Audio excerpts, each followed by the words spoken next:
is your no bullshit guide to a happier life.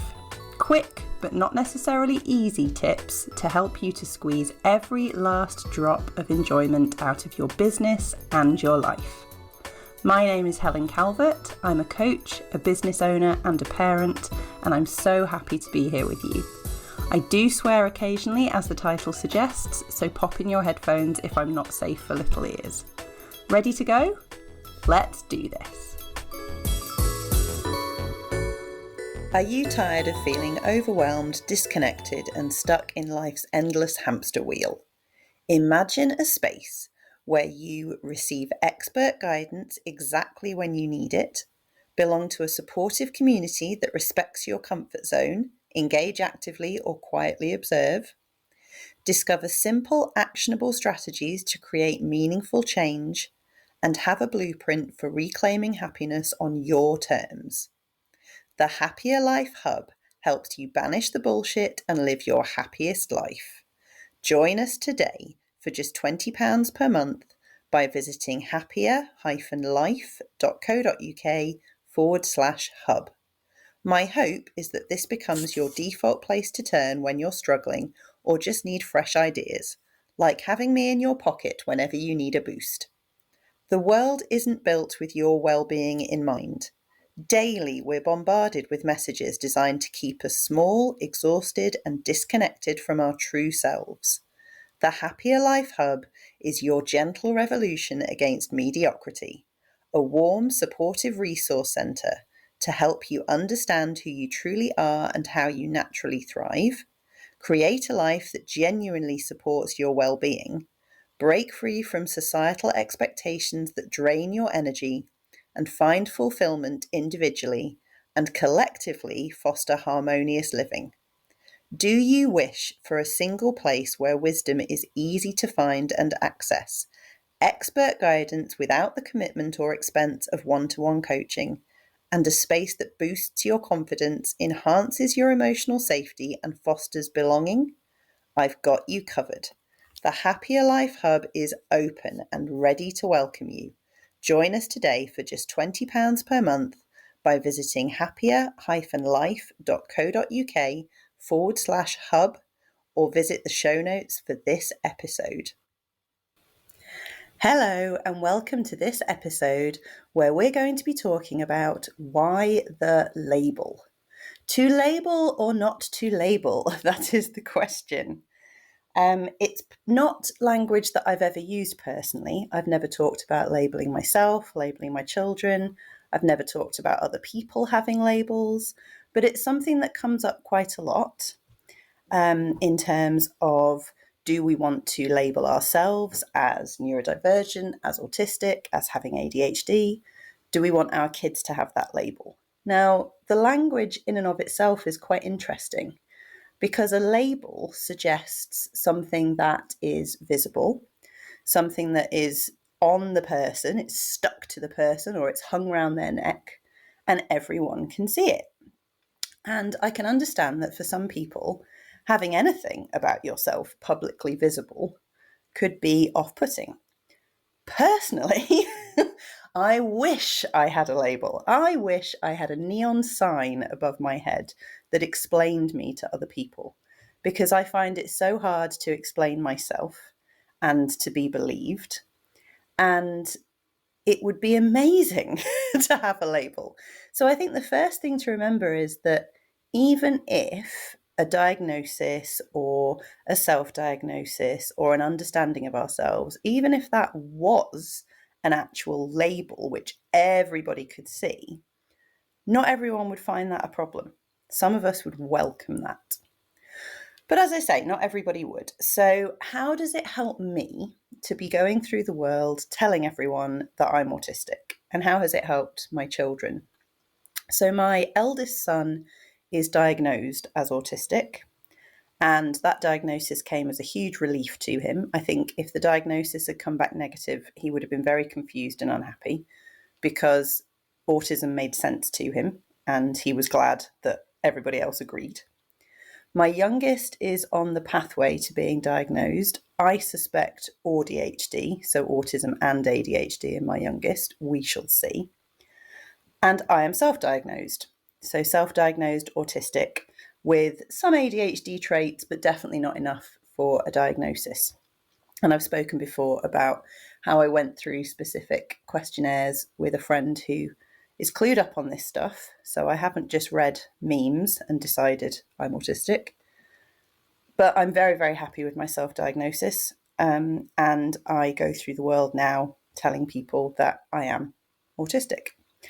So how is that helpful? Well, for a start, it means I can give myself a bucket load of forgiveness for all the things that have happened in my life, all the times I thought I was naughty or got told I was naughty because I was having autistic meltdowns and shutdowns, all the times I thought I was rubbish because I was in autistic burnout, all the things that I couldn't do that other people could do or that were harder for me, and all the times where I assumed everyone knew how much I was struggling and just clearly didn't care, when actually the truth was they had no idea because the way I communicate my struggling was not clear to people.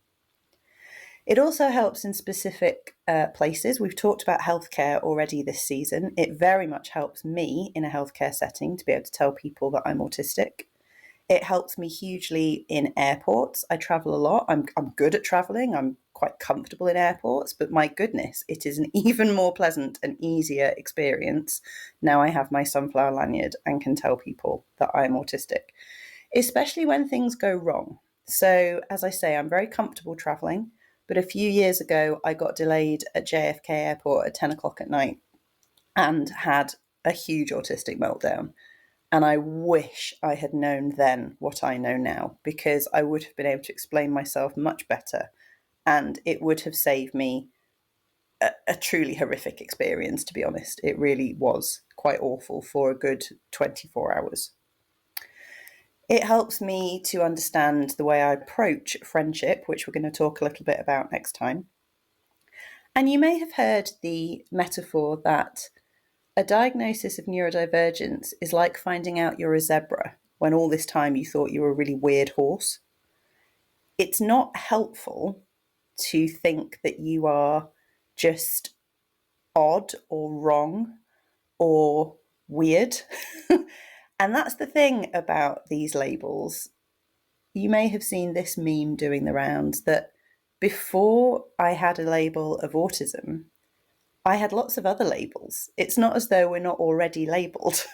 I had labels of being, as I say, naughty, bitchy, inflexible, intransigent, hard to understand, turn on a dime, cold, unemotional, anxious. So many labels that really were not serving me or helping me. And now I have a label that makes sense and that actually helps because it's correct. So when we're thinking about ourselves, our loved ones, our children, they will already have labelled themselves. And are those labels helpful? And could we give them a much more helpful label in the form of a diagnosis or at least some self-understanding? So, and I think the other thing to mention as well is that it's important to understand that it is so helpful to me to be seen as different.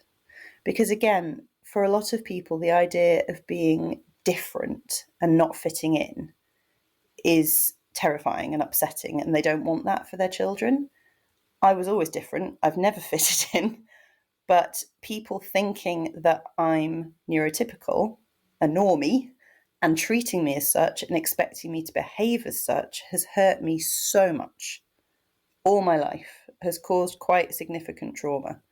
I would much rather be seen as different and special and weird and all those things. I would love to be seen that way because then there is more compassion.